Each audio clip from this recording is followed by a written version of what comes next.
Student, आज हम बात करेंगे बीएससी नर्सिंग फर्स्ट ईयर के जो साइकोलॉजी जो है उसका जो न्यू रिवाइज सिलेबस जो है उसके बारे में। तो न्यू रिवाइज सिलेबस जो है साइकोलॉजी, जिसको हिंदी में मनोविज्ञान कहा जाता है, उसके अंदर आपको क्या पढ़ना है। तो इसमें जो पहली यूनिट जो होती है वो है इंट्रोडक्शन टू साइकोलॉजी, मतलब मनोविज्ञान का परिचय। इससे सबसे पहले तो आपको मनोविज्ञान जो है उसकी मीनिंग के बारे में, मतलब उसका अर्थ क्या होता है वो पढ़ना है। एक डेवलपमेंट ऑफ साइकोलॉजी, साइकोलॉजी जो है उसका विकास कैसे उसके बारे में पढ़ना है। एक स्कोप जो है या ब्रांचेस ऑफ साइकोलॉजी, साइकोलॉजी जो है उसके विशेष क्षेत्र मतलब कौन कौन से होंगे, इसके साथ इसकी क्या क्या शाखा है उसके बारे में आपको पढ़ना है। एक मेथड ऑफ साइकोलॉजी जो है उसके बारे में आपको पढ़ना है कि साइकोलॉजी के अंदर विभिन्न प्रकार के कौन कौन से मेथड जो होते हैं, जैसे इंटरव्यू मेथड है, ऑब्जर्वेशन मेथड होते हैं, वो काम में लिए जाते हैं इसकी स्टडी करने के लिए, उसके बारे में पढ़ना है।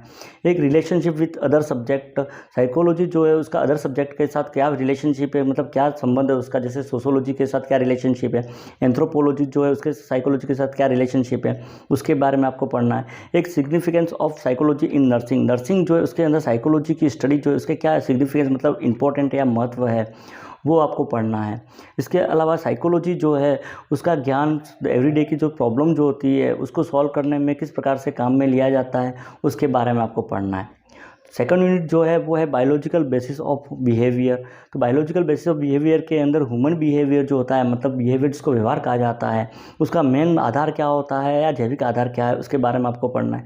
इसके अंतर्गत आपको एक तो बॉडी माइंड रिलेशनशिप, मतलब मन और शरीर के बीच में क्या संबंध होता है, किस प्रकार से बॉडी माइंड को प्रभावित करती है और माइंड जो होता है वो बॉडी को अफेक्ट करता है, उसके बारे में आपको पढ़ना है। एक जेनेटिक एंड बिहेवियर, बिहेवियर जो इसके ऊपर जेनेटिक का क्या इफेक्ट होता है, मतलब आनुवंशिकता जो होती है वो जो बिहेवियर को किस प्रकार से प्रभावित करती है उसका वो आपको पढ़ना है। एक इनहेरिटेंट ऑफ बिहेवियर, बिहेवियर जो है उसका स्थानांतरण कैसे होता है, मतलब एक पीढ़ी से दूसरी पीढ़ी में बिहेवियर जो होता है व्यवहार वो किस प्रकार से ट्रांसफ़र होता है उसके बारे में पढ़ना है। एक ब्रेन एंड बिहेवियर, ब्रेन और बिहेवियर के बीच में क्या संबंध है, मतलब बिहेवियर या व्यवहार जो है उसको ब्रेन किस प्रकार से अफेक्ट करता है, किस प्रकार से नियंत्रित करता है उसके बारे में पढ़ना है।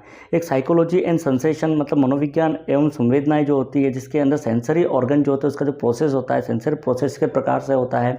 सेंसरी ऑर्गन जो होता है वो सेंसेशन किस प्रकार से ग्रहण करते हैं, इसके अलावा उनमें नॉर्मल क्या होता है, एबनॉर्मल क्या होती है, उन सब के बारे में आपको पढ़ना है। तो ये तो था सेकंड यूनिट। थर्ड यूनिट जो है वो है mental health and mental hygiene, मतलब मानसिक स्वास्थ्य एवं मानसिक आरोग्य जो है ये होता है। मेंटल हेल्थ मेंटल हाइजीन के अंदर आपको जो पढ़ना है उसमें एक तो concept of mental health and mental hygiene, तो मेंटल हेल्थ जो है उसकी परिभाषा क्या होती है, मेंटल हाइजीन जो है मानसिक आरोग्य या मानसिक स्वच्छता जो है वो क्या होता है उसके बारे में आपको पढ़ना है। एक characteristics of mentally healthy person, मतलब मानसिक रूप से स्वस्थ व्यक्ति जो उसके क्या लक्षण होते हैं उसके बारे में आपको पढ़ना पड़ेगा। एक warning sign of poor mental health, तो पुअर मेंटल हेल्थ जो है उसके क्या वार्निंग साइन रहेंगे, कौन सा व्यक्ति जो होता है वो मानसिक रोग जो होता है मेंटल डिसीज उसके लिए प्रोन रहेगा, उसके बारे में आपको पढ़ना पड़ेगा। एक promotive and preventive mental health strategies and service, तो मेंटल हेल्थ जो है उसको प्रमोट करने के लिए, साथ ही साथ मेंटल इलनेस जो है उसको प्रिवेंट करने के लिए क्या क्या स्ट्रेटजीज रहेगी या रणनीतियाँ रहेगी, साथ ही साथ क्या क्या सर्विसेज जो है वो प्रोवाइड करवाई जाती है गवर्नमेंट के द्वारा या अदर सर्विसेज होती है उसके बारे में आपको पढ़ना है। इसी के अंतर्गत आपको एक डिफेंस मैकेनिज्म जिसको एडजस्टमेंट मैकेनिज्म या मनोरचना जिसको कहा जाता है उसके बारे में पढ़ना पड़ेगा। साथ ही साथ इसका डिफेंस मैकेनिज्म जो है उसका बिहेवियर के ऊपर क्या इंप्लीकेशन होता है या क्या प्रभाव करता है उसके बारे में आपको पढ़ना पड़ेगा। इसी के अंतर्गत आपको एक तो फ्रस्ट्रेशन और कॉन्फ्लिक्ट के बारे में पढ़ना है। फ्रस्ट्रेशन जिसको कुंठा या हताशा कहा जाता है वो क्या होती है, उसके सोर्स जो है वो क्या है, साथ ही साथ फ्रस्ट्रेशन जो है उसको दूर करने के क्या उपाय रहेंगे। एक कॉन्फ्लिक्ट जिसको अंतर्द्वंद कहा जाता है वो क्या होता है, इसके कितने टाइप होते हैं, साथ ही साथ फ्रस्ट्रेशन और कॉन्फ्लिक्ट जो है उसको दूर करने के क्या क्या उपाय रहेंगे, मतलब ओवरकम क्या रहेंगे उसके बारे में पढ़ना पड़ेगा। एक आपको रोल ऑफ नर्स जो है उसके बारे में पढ़ना पड़ेगा कि फ्रस्ट्रेशन और कॉन्फ्लिक्ट जो है उसको दूर करने के या उसको कम करने के लिए नर्स की क्या भूमिका रहेगी, साथ ही साथ उसकी कोपिंग जो है पेशेंट की वो बढ़ाने के लिए कि नर्स क्या क्या कर सकती है।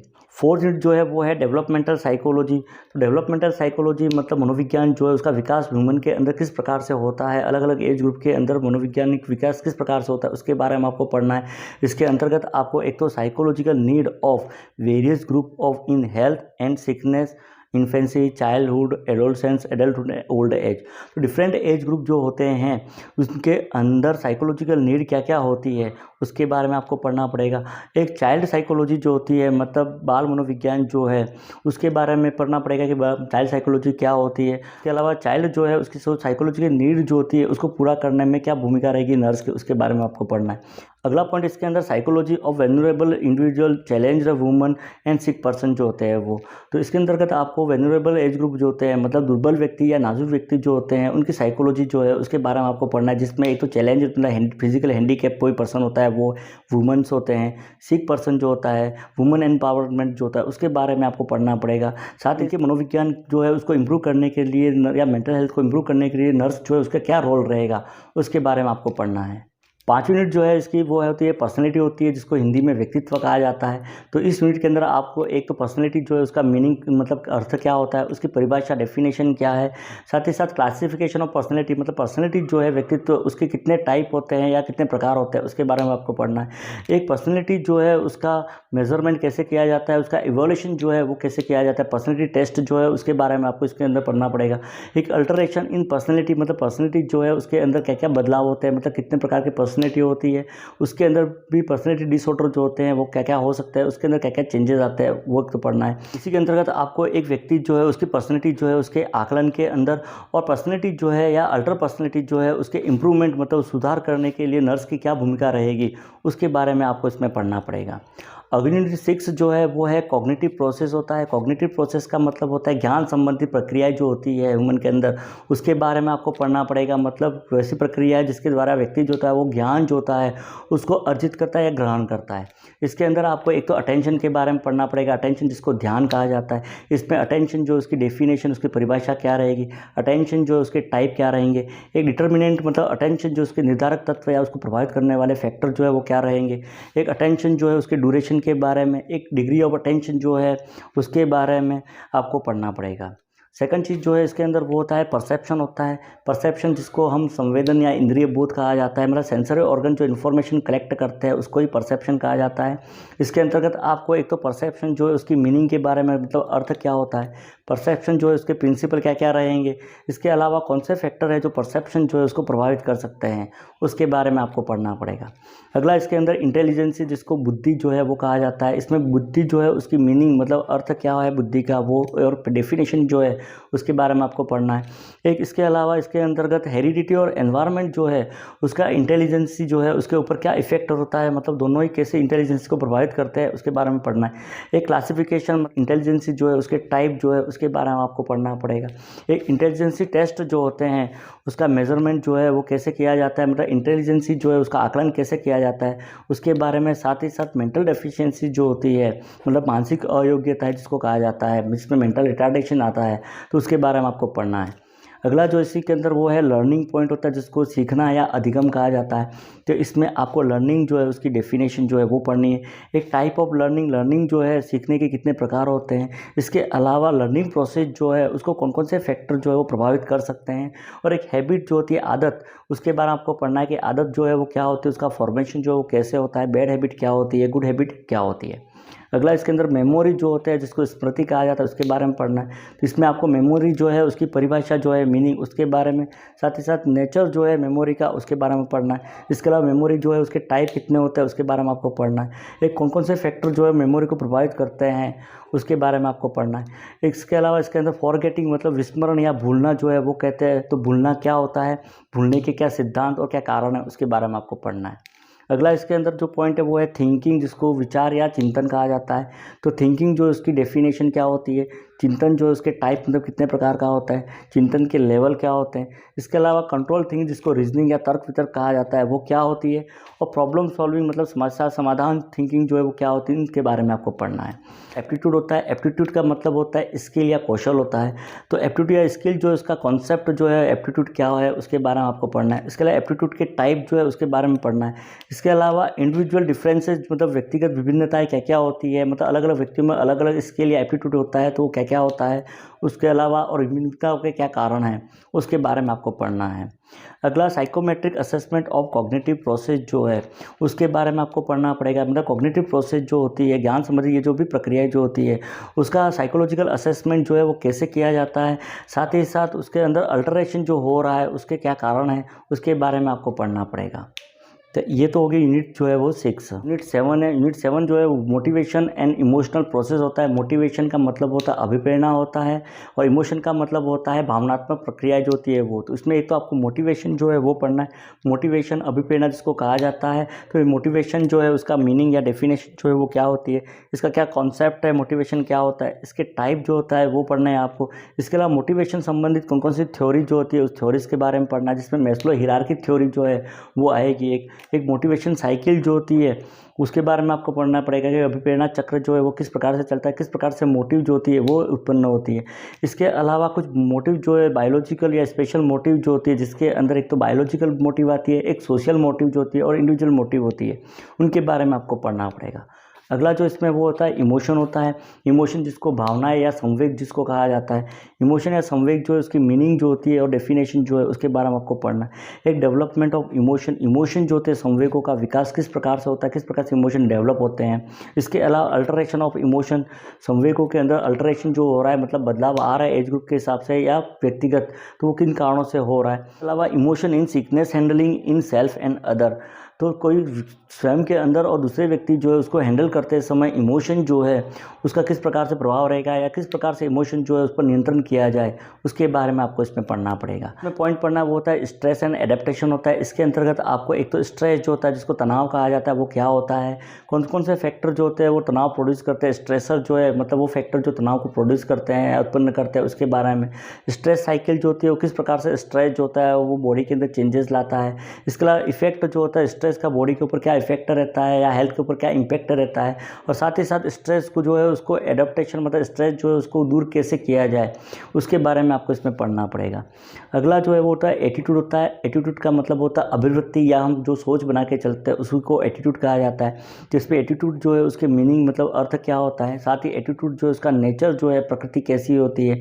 एक एटीट्यूड जो है उसके फॉर्मेशन के अंदर कौन कौन से फैक्टर जो होते हैं वो अफेक्ट कर सकते हैं, मतलब प्रभावित करते हैं, उसके बारे में। एक एटीट्यूडनल चेंजेस जो होता है मतलब अभिवृत्ति जो है सोच के अंदर बदलाव कैसे लाया जाए।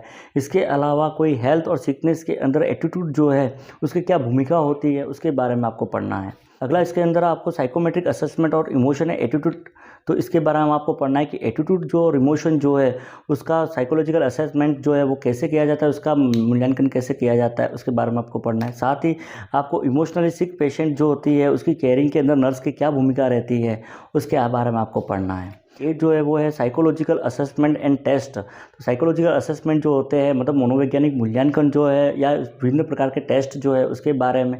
तो इसमें आपको विभिन्न प्रकार के साइकोलॉजिकल असेसमेंट या टेस्ट कौन कौन से हैं उसके बारे में आपको पढ़ना है। एक उनका डेवलपमेंट जो है वो क्या होता है, एक कैरेक्टरिस्टिक्स क्या है उस टेस्ट की, उसके अलावा कुछ प्रिंसिपल होते हैं उसके बारे में आपको पढ़ना है। साथ ही ये साइकोलॉजिकल असेसमेंट टेस्ट जो है उसके क्या यूजेस जो है, और इसके अलावा इसका इंटरप्रिटेशन जो है वो कैसे करते हैं। इसके अलावा साइकोलॉजिकल असेसमेंट जो होता है मतलब पेशेंट जो है उसका मनोवैज्ञानिक असेस मूल्यांकन करते समय नर्स की क्या भूमिका रहेगी, उसके बारे में आपको पढ़ना पड़ेगा। यूनिट 9 जो है वो होती है application of soft skill. Soft skill का मतलब होता है कॉमन स्किल, मतलब नॉन टेक्निकल स्किल जो होती है, जैसे कि कम्युनिकेशन स्किल होती है या डेली दिनचर्या के जो काम करने के लिए जो स्किल होती है उसके बारे में, या उसका एप्लीकेशन कैसे किया जाए उसके बारे में आपको पढ़ना है। इसके अंतर्गत आपको एक तो सॉफ्ट स्किल जो उसके कॉन्सेप्ट के बारे में कि सॉफ्ट स्किल जो है वो क्या होती है। इसके अलावा सॉफ्ट स्किल जो है जिससे विजुअल और ओरल सॉफ्ट स्किल जो होती है, कम्युनिकेशन स्किल जिसको कहा जाता है, जिसमें बातचीत जो आता है, तो उसके बारे में। एक वे ऑफ कम्युनिकेशन मतलब कम्युनिकेशन जो है वो कितने प्रकार का होता है, कौन कौन से तरीके होते हैं। इसके अलावा क्लाइंट जो है पेशेंट और सोसाइटी के अंदर रिलेशनशिप जो है उसको कैसे बिल्ड किया जाए। एक इसके अंतर्गत आपको इंटरपर्सनल रिलेशनशिप जिसको आईपीआर कहा जाता है, तो आईपीआर जो है उसकी डेफिनेशन के आईपीआर क्या होते हैं, आईपीआर के टाइप क्या होते हैं, आईपीआर जो उसके पर्पस क्या होते हैं। इसके अलावा इंटरपर्सनल स्किल जो होता है आईपीआर के लिए कौन कौन सी स्किल होती है। साथ ही बैरियर जो होते हैं मतलब आईपीआर मेंटेन करने में क्या क्या रुकावट या बाधाएं आ सकती है, और उन बैरियर को दूर करने के लिए क्या क्या रणनीतियाँ जो स्ट्रेटजीज अपना सकते हैं, उसके बारे में आपको पढ़ना है।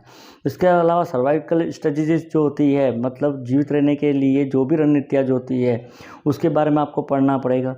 इसके अलावा इसके अंदर एक आपको रेजिलेंस वर्क जो होता है, मतलब रेजिलेंस वर्क क्या होता है, रेजिलेंस वर्क का मतलब होता है लचीलापन जो होता है वो क्या होता है, किस प्रकार से लाइफ जो है इसको बैलेंस कर सकते हैं। अगला applying soft skill to work place and society. तो सॉफ्ट स्किल जो होती है वो नर्स अपने वर्क प्लेस के ऊपर है, सोसाइटी के ऊपर किस प्रकार से इस्तेमाल कर सकती है। साथ ही साथ सॉफ्ट स्किल जो है वो नर्सों के लिए किस प्रकार से महत्वपूर्ण है।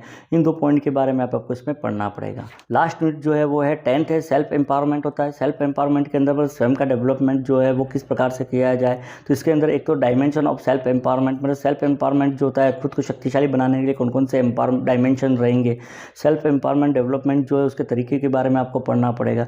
इसके अलावा वुमेन एम्पावरमेंट जो होता है, महिला सशक्तिकरण जो है उसके बारे में आपको पढ़ना है, उसके क्या इंपॉर्टेंट होते हैं उसके बारे में आपको पढ़ना है। इसके अलावा प्रोफेशनल एटिकेट जो होता है, मतलब व्यावसायिक शिष्टाचार जो होते हैं। उसके अलावा पर्सनल ग्रूमिंग जो होती है, मतलब स्वयं की जो ग्रूमिंग होती है, मतलब अपना एटीट्यूड जो है एज ए नर्स कैसा होना चाहिए उसके बारे में आपको पढ़ना। अंत में स्वयं को एवं दूसरों को सशक्त या एम्पावरिंग करने के लिए नर्स की क्या भूमिका रहेगी उसके बारे में आपको पढ़ना है।